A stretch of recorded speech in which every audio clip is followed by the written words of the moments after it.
¿Qué es el régimen simplificado de confianza? ¿A qué tipo de contribuyentes se aplica? ¿Cómo se calcula el impuesto en este nuevo régimen? Si tienes esas mismas preguntas, te las vamos a responder en este video, además de otras.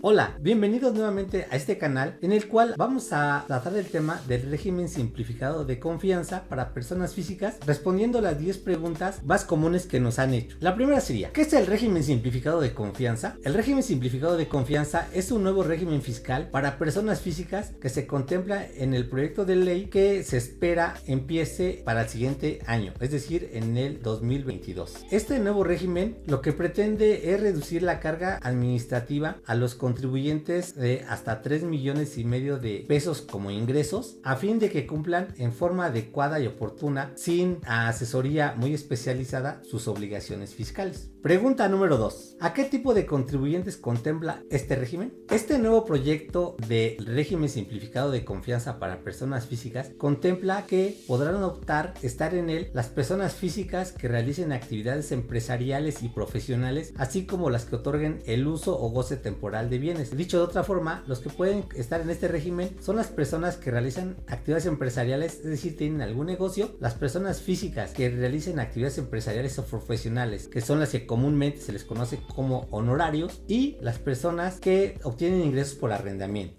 Pregunta número 3. Si estoy por honorarios, ¿tengo que estar en este nuevo régimen? Una persona que está por honorarios, o como también comentamos, que realiza actividades empresariales o tiene ingresos por arrendamiento, este nuevo régimen es una opción para que puedan cumplir con sus obligaciones fiscales. Por lo tanto, no es obligatorio. La ventaja de este nuevo régimen es que el pago de sus impuestos es más sencillo, es decir, no se tienen que realizar muchos cálculos para determinar su impuesto. Solamente se aplicarán unos porcentajes sobre el total de sus ingresos. Asimismo, no tendrá que realizar lo que es una contabilidad propiamente dicha. Pero regresando a la pregunta inicial, es que no es obligatorio que estén en este régimen si están en este tipo de actividades, entre ellas los honorarios. Es una opción. Si no quieren estar en este régimen, pues estarán en el régimen tradicional de personas físicas con actividades empresariales y profesionales y tendrán que cumplir sus obligaciones fiscales conforme al régimen mencionado. Pregunta número 4. ¿Qué pasaría conmigo si actualmente estoy en el régimen de incorporación fiscal o RIF? Esta pregunta es muy interesante porque en el proyecto de este nuevo régimen fiscal indica que podrán optar las personas físicas que realicen actividades empresariales y profesionales, y lo que es el RIF era una sección independiente en la ley del impuesto sobre la renta, que también se aplica a personas físicas con actividades empresariales, pero es un régimen muy específico. En este nuevo régimen nada más menciona las actividades empresariales y profesionales, no contempla los RIF de entrada, pero también en el mismo proyecto de modificaciones fiscales, en la exposición de motivos indica que no tiene razón de ser el régimen de incorporación fiscal, ya que este nuevo régimen trae más facilidades que el mencionado régimen RIF. Por lo tanto, dentro de las modificaciones fiscales e independiente a la creación de este nuevo régimen, contempla la desaparición de la sección 3 de la ley del ISR, que considera al régimen de incorporación fiscal. Por lo tanto, las personas que estén actualmente en el RIF solamente van a estar en este ejercicio. Para el siguiente, como comentamos, el proyecto es la eliminación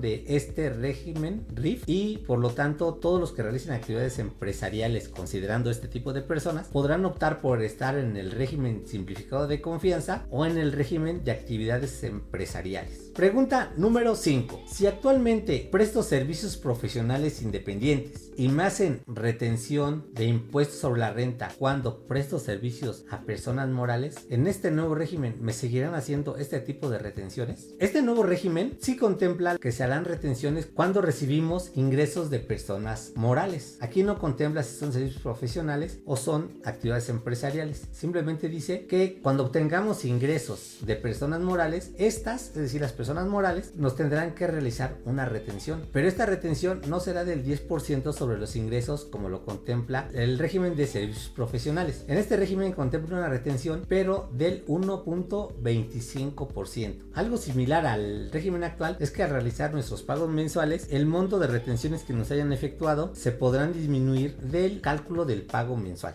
Pregunta número 6. ¿Es verdad que con el proyecto de modificaciones fiscales para el 2022 desaparece la exención de personas físicas con actividades agrícolas? Esta pregunta es muy interesante porque aunque la sección que hace referencia al nuevo régimen de confianza de personas físicas no menciona nada al respecto de las personas que realizan actividades del sector primario, es decir, actividades agrícolas, ganaderas, de pesca, etcétera, que contempla el sector primario. Pero dentro del proyecto, en el artículo 74, lo que contempla una modificación en el párrafo que hace referencia actualmente a las personas físicas con actividades de este sector, en el cual actualmente considera una exención para este tipo de personas de 40 UMAS, la cual representa un poco más de 1.200.000 pesos anuales. Bueno, esta modificación elimina a este tipo de contribuyentes, por lo tanto la exención correspondiente. Es decir, este tipo de personas tendrán que optar por el nuevo régimen o por el régimen de actividades empresariales, lo cual no es conveniente para nada, ya que este tipo de personas realizan egresos, los cuales la mayoría son sin requisitos fiscales. Por lo tanto, lo más conveniente es por optar en este régimen, ya que la exención que tienen actualmente desaparece. Pregunta número 7. Si el nuevo régimen se calcula sobre ingresos solamente, ¿ya no tendré que pedir comprobantes de compras y gastos? De igual forma, esta pregunta es interesante, ya que de entrada podemos considerar que como se calcula sobre los ingresos, pues ya no tengo la obligación o la necesidad de pedir facturas de lo que compro, de los gastos que efectúo o las inversiones que realizo. Pues no, sí tendremos que pedir comprobantes de este tipo de operaciones, ya que dentro de las obligaciones que nos contempla este régimen es que además de expedir CFDIs por los ingresos que obtenemos, también nos obliga a tener y conservar los CFDIs de compras y gastos e inversiones que efectuamos. Por lo tanto, aunque no los utilicemos para el cálculo del impuesto, es una obligación sí tenerlos y conservarlos. Si no cumplimos con esas obligaciones que nos indica el régimen, será motivo para salir de este régimen y no volver a regresar en él y tener que calcular nuestros impuestos y cumplir con todas las obligaciones que marca la sección de las personas físicas con actividades empresariales, las cuales son mucho más y el monto del impuesto igualmente resulta mucho más alto. Otra pregunta un poco relacionada con la anterior es la pregunta número 8, la cual dice: ¿ya no tendré que llevar nómina si de cualquier forma ya no se deducirán para ISR? Comenté que esta pregunta va relacionada con la pregunta anterior, ya que como comentamos anteriormente, para el cálculo del impuesto sobre la renta en este nuevo régimen solamente se van a considerar ingresos, más no los gastos o deducciones que se tengan, como puede ser las nóminas. Pero también comentamos que de acuerdo a las obligaciones que tenemos es tener los FDIs de las compras y gastos e inversiones que efectuemos. Por lo tanto, sí debemos de llevar nuestras nóminas, aparte de ser una obligación en materia laboral que se tienen que realizar las mismas. De igual forma, cuando se tiene PTU, también se tienen que considerar todos los gastos que tenemos comprobados y también considerando los gastos de nómina para realizar este cálculo. Por lo tanto, sí es importante llevar las nóminas y conservar los comprobantes respectivos. La siguiente pregunta es: ¿cómo se calcula el impuesto sobre la renta o ISR en el nuevo régimen? En este nuevo régimen simplificado de confianza para personas físicas, el impuesto sobre la renta se calcula tomando como base los ingresos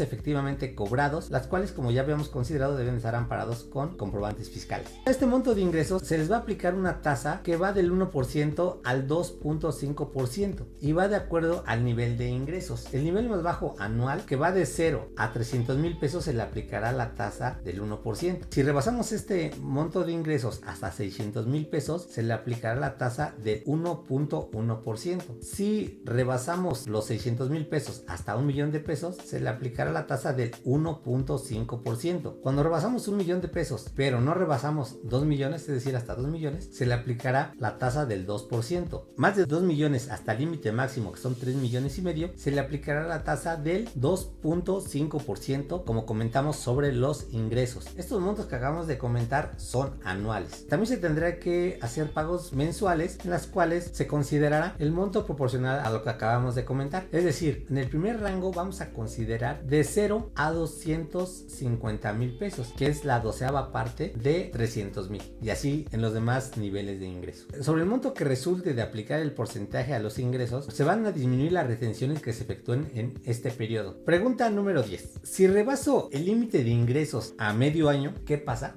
Este régimen nos menciona que el límite máximo para estar en el régimen en forma anual son 3,5 millones. También nos indica que en el momento que se rebase este monto de ingresos, en el ejercicio se tendrá que tributar conforme al régimen de actividades empresariales o profesionales o arrendamiento en su caso, a partir del mes siguiente en que se realice este excedente de ingresos, y pues se tendrá que pagar conforme al régimen general. También comentaremos que cuando por motivo del excedente de ingresos tengamos que salir de este régimen, podremos volver a regresar al mismo, pero cuando en el ejercicio inmediato anterior no rebasemos los 3,5 millones de pesos, que es el límite máximo para estar en el régimen. Por ejemplo, en el 2022 estamos en el régimen de confianza porque en el 2021 no rebasamos los 3,5 millones, que es un requisito para estar en el mismo. Supongamos que esto pasó en septiembre. Entonces a partir de octubre tendremos que tributar o pagar nuestros impuestos de acuerdo al régimen general de personas físicas con actividades empresariales, en el caso que sean actividades empresariales. Durante lo que resta de 2022 tendremos que pagar en este régimen. En el 2023 tendríamos que tributar igual en el régimen de actividades empresariales general, y si en el 2023 no rebasamos los 3,5 millones de pesos, podríamos volver a regresar hasta el año 2024. Es decir que sí podremos regresar, pero hasta esos momentos. También comentaremos que cuando nos salimos de este régimen por no cumplir con nuestras obligaciones fiscales que nos marca este régimen, en ningún momento podremos volver a regresar al mismo. Con esa pregunta acabamos las 10 preguntas que nos han hecho sobre el nuevo régimen. Pero como pregunta adicional, si por algún motivo salgo de este régimen, ¿puedo volver a regresar a él en algún momento? Como ya habíamos comentado anteriormente, sí puedes regresar a él, pero solamente cuando el motivo sea por rebasar los ingresos, y se va a regresar cuando en el ejercicio inmediato anterior que se pretenda regresar no hayan rebasado como ingresos los 3,5 millones de pesos. Cuando salimos por no cumplir con las obligaciones fiscales que nos marca este régimen, ya no podremos regresar en ningún momento a él. Por el momento son las preguntas más recurrentes que me han efectuado con relación a este régimen, y si tú tienes alguna adicional puedes hacerlo en el área de comentarios, y de igual forma te invito a que te suscribas y visites nuestra página de Facebook. Saludos.